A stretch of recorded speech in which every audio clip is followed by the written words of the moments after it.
오늘도 말씀과 기도로 이 자리에 오신 분들을 환영합니다. 신명기 22장 13절로 30절 너희 가운데 악을 제할지니라. 지금부터 본문을 읽겠습니다. 누구든지 아내를 맞이하여 그에게 들어간 후에 그를 미워하여 비방거리를 만들어 그에게 누명을 씌워 이르되 내가 이 여자를 맞이하였더니 그와 동침할 때에 그가 처녀임을 보지 못하였노라 하면 그 처녀의 부모가 그 처녀의 처녀인 표를 얻어가지고 그 성문 장로들에게로 가서 처녀의 아버지가 장로들에게 말하기를 내 딸을 이 사람에게 아내로 주었더니 그가 미워하여 비방거리를 만들어 말하기를 내가 내 딸에게서 처녀임을 보지 못하였노라 하나 보라 내 딸의 처녀의 표적이 이것이라 하고 그 부모가 그 자리 옷을 그 성읍 장로들 앞에 펼 것이요 그 성읍 장로들은 그 사람을 잡아 때리고 이스라엘 처녀에게 누명을 씌움으로 말미암아 그에게서 은 100세겔을 벌금으로 받아 여자의 아버지에게 주고 그 여자는 그 남자가 평생에 버릴 수 없는 아내가 되게 하려니와 그 일이 참되어 그 처녀에게 처녀의 표적이 없거든 그 처녀를 그의 아버지 집문에서 끌어내고 그 성읍 사람들이 그를 돌로 쳐 죽일지니 이는 그가 그의 아버지 집에서 창기의 행동을 하여 이스라엘 중에서 악을 행하였습니다. 너는 이와 같이 하여 너희 가운데서 악을 제할지니라. 어떤 남자가 유부녀와 동침한 것이 드러나거든 그 동침한 남자와 그 여자를 둘 다 죽여 이스라엘 중에 악을 제할지니라. 처녀인 여자가 남자와 약혼한 후에 어떤 남자가 그를 성읍 중에서 만나 동침하면 너희는 그들을 둘 다 성읍 문으로 끌어내고 그들을 돌로 쳐 죽일 것이니 그 처녀는 성 안에 있으면서도 소리 지르지 아니하였으미요 그 남자는 그 이웃의 아내를 욕보였습니다. 너는 이같이 하여 너희 가운데에서 악을 제할지니라. 만일 남자가 어떤 약혼한 처녀를 들에서 만나서 강간하였으면 그 강간한 남자만 죽일 것이요 처녀에게는 아무것도 행하지 말 것은 처녀에게는 죽일 죄가 없음이라. 이 일은 사람이 일어나 그 이웃을 쳐 죽인 것과 같은 것이라. 남자가 처녀를 들에서 만난 까닭에 그 약혼한 처녀가 소리질러도 구원할 자가 없었음이니라. 만일 남자가 약혼하지 아니한 처녀를 만나 그를 붙들고 동침하는 중에 그 두 사람이 발견되면 그 동침한 남자는 그 처녀의 아버지에게 은 50세겔을 주고 그 처녀를 아내로 삼을 것이라. 그가 그 처녀를 욕보였은즉 평생에 그를 버리지 못하리라. 사람이 그의 아버지 아내를 취하여 아버지의 하체를 드러내지 말지니라. 본문 해석입니다. 오늘 말씀은 제7계명과 관련된 다양한 사례에 대한 말씀입니다.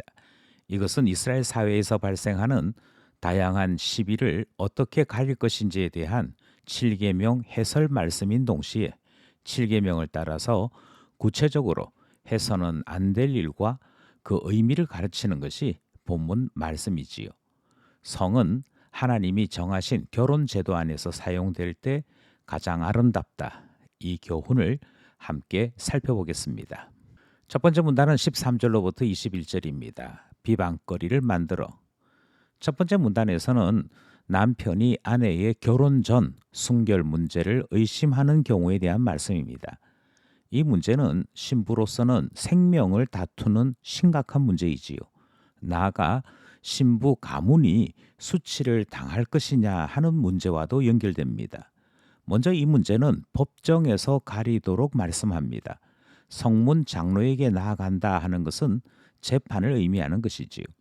만약 남편의 고발이 사실이라면 신부는 돌에 맞아 죽는 형벌을 받게 됩니다. 사실이 아니라면 신랑을 잡아 때릴 뿐 아니라 신부를 무고한 대가로 100세겔을 신부 아버지에게 주도록 합니다. 또 신부는 평생 버릴 수 없는 아내의 지위를 갖게 되는 것이지요. 신명기 말씀이 주어진 시대는 남성 중심의 사회였습니다. 하지만 시대가 바뀌면서 이 규율은 몇 가지 문제를 나타내었지요. 달리 표현하면 남자들이 우월한 지위를 이용하여 이 말씀을 악용하는 사례가 나타났더라 하는 것입니다. 먼저 이 규정에는 남자들의 혼전 성행위에 대한 규정이 없습니다.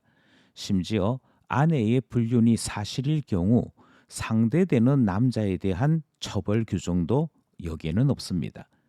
둘째로 의심을 받는 아내는 처녀의 표적이 있는 자리옷을 증거로 제시하라 그렇게 되어 있는데 이 자리옷은 신부의 아버지가 보관하도록 되어 있습니다.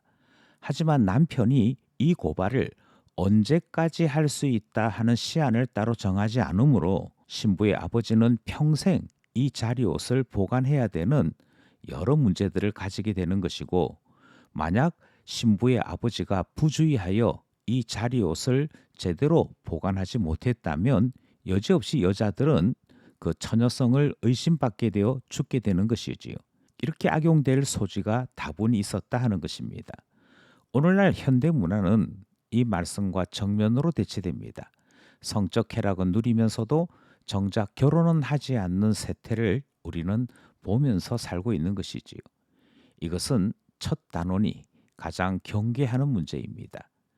우리에게 주신 이 첫 단원의 말씀은 아내를 사랑하여 결혼한 남편이 아내를 미워하여 온갖 혐의를 씌워 사람을 죽게 만드는 일을 막기 위한 말씀입니다. 이 말씀이 지향하는 것은 언약으로 맺어진 가정의 두 당사자는 책임 있는 남편과 아내가 되어 가정을 잘 지켜야 한다 하는 것이 말씀의 본뜻이지요. 여기까지 첫 번째 문단 말씀입니다. 둘째 문단은 22절로부터 29절 돌로 쳐 죽일 것이니, 둘째 문단은 통간과 강간 등 다양한 상황에 대한 말씀입니다. 첫 번째 문단과 같이 결혼 제도 안에 있는 사람이 허용되지 않는 범죄의 성관계를 가졌을 때 비극적인 죽음을 맞이하게 되는 것에 대한 말씀이지요. 또 이 문제도 공적인 법정에서 판결하여 형을 집행하도록 말씀합니다. 먼저 유부녀와 동침한 경우 동침한 남자와 여자 둘 다를 죽이라 말씀합니다. 약혼한 중에 처녀가 어떤 남자를 만나 동침하면 역시 둘 다 성문 문으로 끌어내고 돌로 쳐 죽이라 말씀하시지요. 이때 여자가 나는 간통한 것이 아니라 강간당한 것이라 하면 재판을 맡은 장로들은 그 처녀가 소리를 질렀는지를 확인합니다. 만약 소리 지른 것이 확인되면 남자는 이웃의 아내를 욕보인 것으로 판단하여 남자만 죽이게 되지요. 이처럼 간음과 강간은 엄격하게 구분됩니다. 강간의 경우 그 강간한 남자는 죽이고 처녀는 어떤 해도 당하지 않도록 보호하지요. 만약 강간한 장소가 들이어서 소리 여부를 확인할 수 없는 경우에는 소리를 질러도 구할 사람이 없었음을 양해하고 판결하도록 말씀하는 것도 등장합니다. 만약 남자가 약혼하지 아니한 처녀와 동거할 경우 그 동거한 남자는 그 처녀의 아버지에게 은 50세겔을 주고 그 처녀를 아내로 삼으라 말씀합니다. 이는 동거를 빨리 끝내고 결혼해야 할 것을 말씀하는 것이지요. 동거한 후에 마음에 들지 않으니 결별하겠다 하는 식의 태도는 성경이 엄격하게 금지합니다. 이는 책임져야 될 일을 먼저 저질렀다 하는 의미를 담고 있는 것이지요. 여기까지 둘째 문단 말씀입니다. 마지막 셋째 문단은 아버지의 아내를 취하여 30절 말씀입니다. 일부 다처제가 일상적이었던 고대에서는 아버지 나이가 많은데 아버지의 아내는 나이가 한참 적은 경우들이 제법 있었습니다. 아들이 아버지의 아내를 범하는 이런 일도 발생하게 되었습니다. 성경 역사를 살펴보면 르벤이 빌하를 범한 일이 기록되어 있습니다. 압살롬이 다윗의 후궁을 범한 일도 기록되어 있습니다. 모두가 이 범죄에 해당되는 일들이지요. 뜻을 이루지는 못했지만 아도니아가 아비삭을 원했던 일도 이 범죄와 동일한 범죄 행위들이었습니다. 하나님이 주신 율법을 통해 백성은 할 수 있는 일과 해서는 안 되는 일을 자연히 구분할 수 있어야 합니다. 하나님께서 이 말씀들을 주신 것은 이스라엘 공동체가 건강하기를 원하고 하나님 안에 있는 신앙 공동체 되기를 원하셨기에 주신 말씀이지요. 사실 이스라엘 공동체는 가정으로 구성된 연합체입니다. 교회 역시 마찬가지지요. 교회 또한 가정으로 구성된 연합체가 교회입니다. 가정이 건강해야 공동체가 건강하지요. 따라서 7계명은 사적인 영역의 문제가 결코 아닙니다. 신앙 문제요, 하나님과의 관계 문제요, 공동체의 문제가 되는 것이지요. 하나님 말씀을 엄밀하게 그리고 그 주신 의미를 따라 잘 지켜 행함으로 우리 가정도 건강하고 공동체도 건강한 우리 모두 되기를 간절히 소원합니다.